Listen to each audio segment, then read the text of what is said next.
Assalamualaikum warahmatullahi wabarakatuh. Perkenalkan, nama saya Maulana Sugiantoro dengan NIM saya 187205018. Prodi saya Pendidikan Ekonomi kelas A.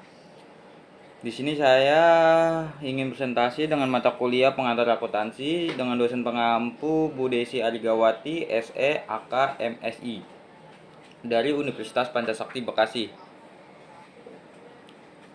Pengertian perusahaan dagang. Perusahaan dagang merupakan perusahaan yang aktivitas utamanya membeli, menyimpan, dan menjual kembali barang dagang tanpa memberikan nilai tambahan terhadapnya. Yang dimaksud nilai tambahan berupa mengolah atau mengubah bentuk atau sifat barang sedemikian rupa sehingga memiliki nilai jual yang tinggi. Ciri perusahaan dagang yaitu sebagai berikut. 1. Pendapatan utamanya berasal dari penjualan barang dagangan. 2. Biaya utamanya berasal dari harga pokok barang yang terjual dan biaya usaha lainnya. 3. Dalam akuntansinya terdapat akun persediaan barang dagangan. 4. Sebagai perantara antara produsen dan konsumen. 5. Antara barang yang dibeli dan barang yang dijual sama atau tidak ada perubahan.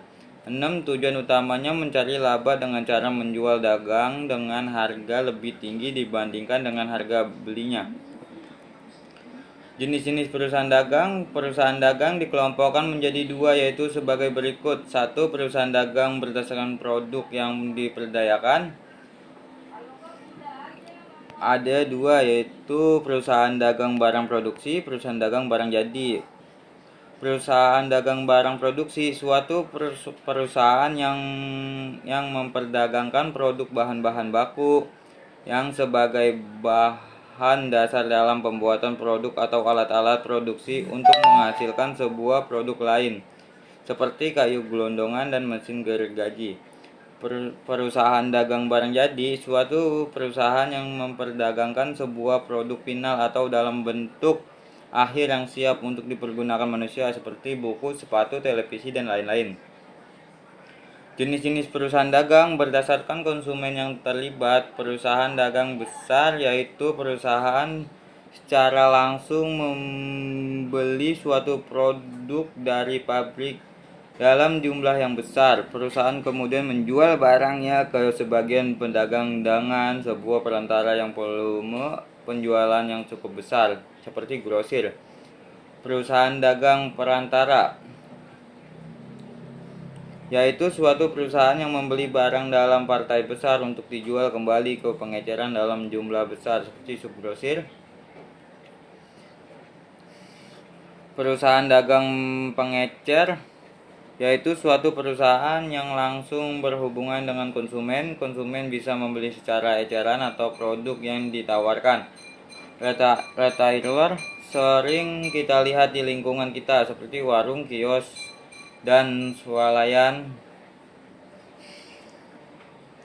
Akuntansi menggunakan dua metode dalam pencatatannya, yaitu 1. Metode periodik, 2. Metode perfektual. 1. Metode periodik suatu metode untuk menentukan harga pokok barang yang dijual dan nilai persediaan barang dagangan. Dalam metode ini, catatan persediaan tidak menunjukkan nilai barang dagangan yang tersedia untuk dijual dan nilai barang dagangan yang terjual selama periodik tersebut. Metode perfektual. Dalam metode ini, setiap pembelian dan penjualan barang dagang dicatat dalam akun persediaan dan akun harga pokok penjualan. Nilai barang dengan persediaan untuk dijual dan nilai barang dagangan yang dijual secara kontinu disajikan di catatan persediaan.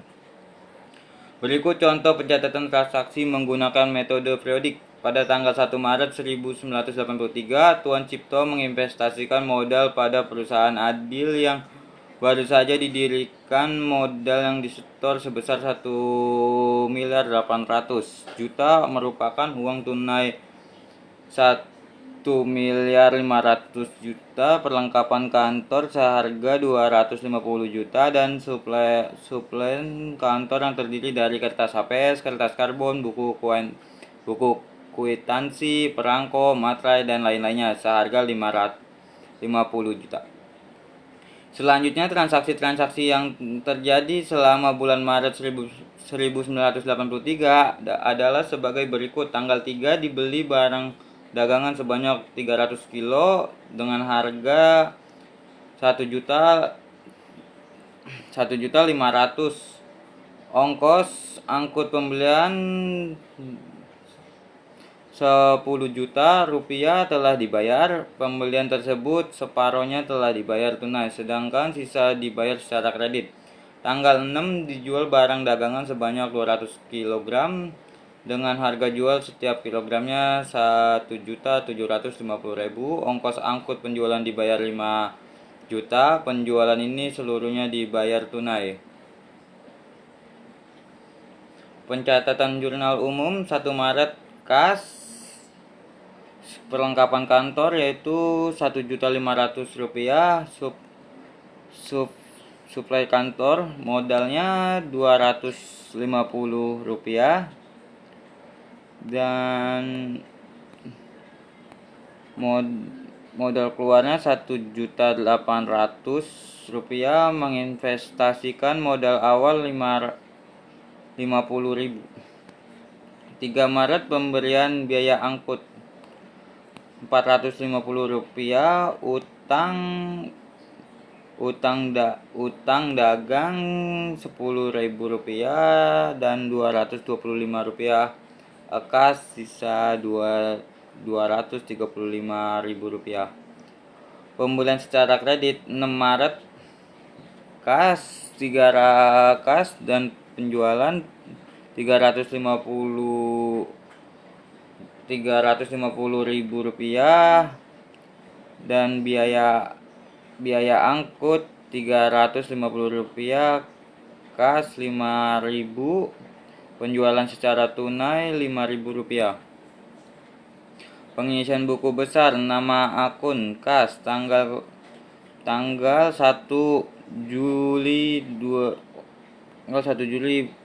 tanggal 3 bulan 1983, debit 1.500.000 rupiah, saldonya 1.500.000 rupiah. 3 Juli 03 1983, kredit 235.000 rupiah, saldonya 1.265.000 rupiah. 6 Juli 03 1983, debit 350 rupiah, saldonya 1.615.000 rupiah. 6 Juli bulan 3 1983, kreditnya 5.000 rupiah, saldonya 1.610.000 rupiah. Nama akun perlengkapan kantor, tanggal 1 keterangannya Juli tanggal 3 1983, debitnya 250.000 rupiah, saldo 250.000 rupiah. Nama akun suplai kantor, tanggal 1 Juli 03 1983, kata debit 50.000 rupiah, kredit saldo 50.000 rupiah. Nama akun utang dagang, tanggal 3 Juli bulan 3 1943, kredit 225.000 rupiah, saldo 225.000 rupiah. Nama akun modal, tanggal 1 keterangan Juli 03 1983, kredit 1.800.000 rupiah, saldo 1.800.000 rupiah. Nama akun penjual, tanggal 3 keterangan Juli 03 1983, kredit 350.000 rupiah, saldo 350.000 rupiah.